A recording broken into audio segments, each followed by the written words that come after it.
Сәлеметсіздер ме, құрметті оқырмандарым? Түнгі ойлар арнама қош келдіңіздер. Сіздермен бірге Мадина Полатқызы. Қазақша арнама қолдау білдіріп, қоңыраушаны басып, аудио-видеоны соңына дейін тыңдап, жақындарыңызбен бөлісіп отырыңыздар. Балалық шағым кісі қызығарлықтай боп өткен жоқ. Әкеміз бір мекемеде бас есепші боп қызмет етті. Сөйте тұра ішімдікке құмар еді. Ауданға тексеру келсе, дереу анама зіркілдеп, дастархан жайғызып, асты үстіне түсіп күтетін. Ондай кезде әкемді адам танымай қалады. Күліп, әзілдің түрін ағытып, ерекше жадырап кететін. Ал қонақ кеткеннен қабағы қатуланып, дастарханнан дәм ауыз тигізбей, ұрысып, жекіп шыға келетін. Сен неге анаған күліп қарадың деп, анамды ұрып, теуіп, дастарханын жинап алуға шамасын келтірмейтін. Үйдің үлкені мен ғой. Араша түсем деп, таяқтың астында қалушы едім. Үйдегі шаруалардың бәрін жайғап болған соң, 4 бауырым мен әкеміз ішіп келмесе екен деп тілеп отыратын едік. Оларға да қол көтеретін. Бірақ маған келгенде қара жыны шығатын. Түнімен үйде концерт. Қоятын әкем азанда түк болмағандай жұмысына кететін. Мама, кетіп қалайықшы. Нағашы ағамның үйіне барып тұрайықшы деп жылағаным есімде. Жасы келе қояды. Олардың үйіне қашанғы қонақ боламыз. Өз үйімізге жетпейді қызым. Әйтеуір тамақтарың бар. Киімдерің бүтін ғой деп, анам мені сабырға шақыратын. Бір жолы мамам ауруханаға жатып қалады. Үйдегі балаларға өзім бас көз боп қалдым. Үшеуінің сабағын оқытып, сиырды сауып келем дегенше кеш түсіп қалған. Дереу етті қуырып, сорпа істей салдым. Бір уақытта ішіп алған әкем кіріп келді. Тамағың әлі піспеген бе? Деп сөйледі. Енді қайнап шыққан ет қайдан пісе қойсын. Жарты сағатта дайын болады дегенім сол еді. Қайнап тұрған қазанды лақтырып жіберді. Санымнан төмен қарай ыстық сорпа төгіліп, етім сүйегіме жабыса күйді. Қалай ауырғанын айтпай-ақ қояйын. 3 бауырым жаны қалмай шырқырап жылап жатыр. Үлкен ініме, көрші апайды тез шақырып кел деп жүгірттім.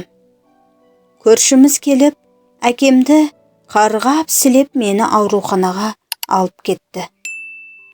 Қазір оң аяғым түгелімен тыртық боп қалған. Қысқа көйлек, шолақ шалбар кие алмаймын. Соның кесірінен күйеуге де тимей қалдым. Аяғымның тыртығын көрген 2 жігіт ат ізін салмай қашып кеткен.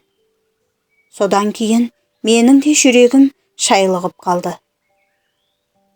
Осыдан кейін әкемді мүлде жек көріп кеттім. Атымды атап шақырса, қырсығып бармай қоятынмын. Осы қырсықтығым үшін де талай мәрте таяқ жедім. Әкемізден көрген тепершіміз бұл ғана емес. Қақаған қыста далаға қуып шығып, көршінің үйіне қонып шыққан кездеріміз де көп болған. Сорлылар-ай, қайтейін, пешенелерімде бар екен. Адамға тойып қалған болды ғой бұл деп, көрші апай ас суымызды беріп, үйіне талай мәрте паналатты. Арада жылдар өтті.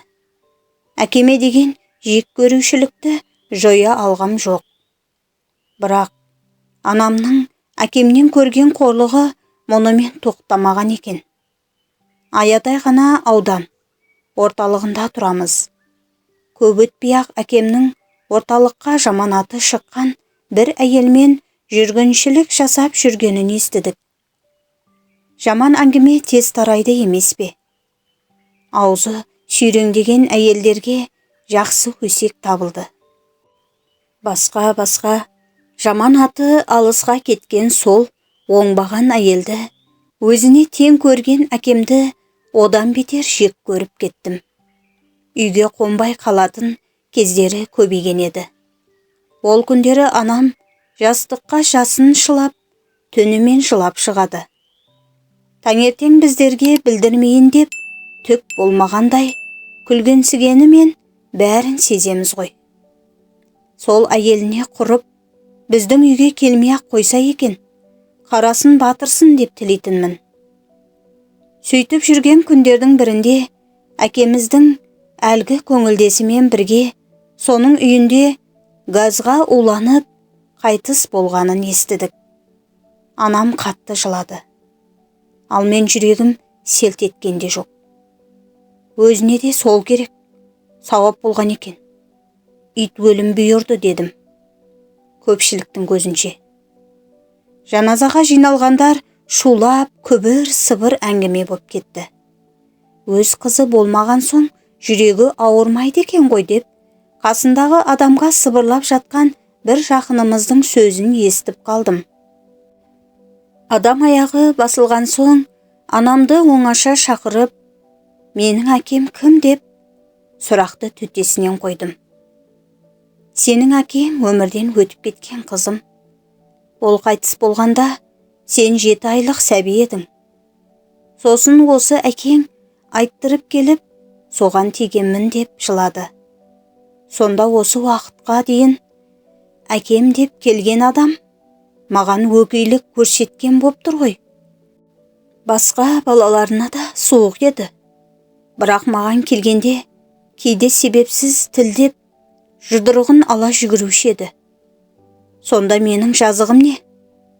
Туылмай жатып, әкемнен айырылып, жетім боп, осы кісінің үйін паналағаныма мен кінәлімін бе? Не жаздым оған? Бір аяғымды күйдіріп, жарымжан ететіндей не істеп қойдым оған? Осы сұрақтар әлі күнге дейін маған маза берер емес. Құрметті оқырмандар, құрметті ер азаматтар, балалы әйелді жар етіп алған соң, соның үдесінен шығып, еріп келген баланы шеттетпеңіздерші өтініш. Сәбидің мұндайда не жазығы бар? Сіздерден үлкен өтініш.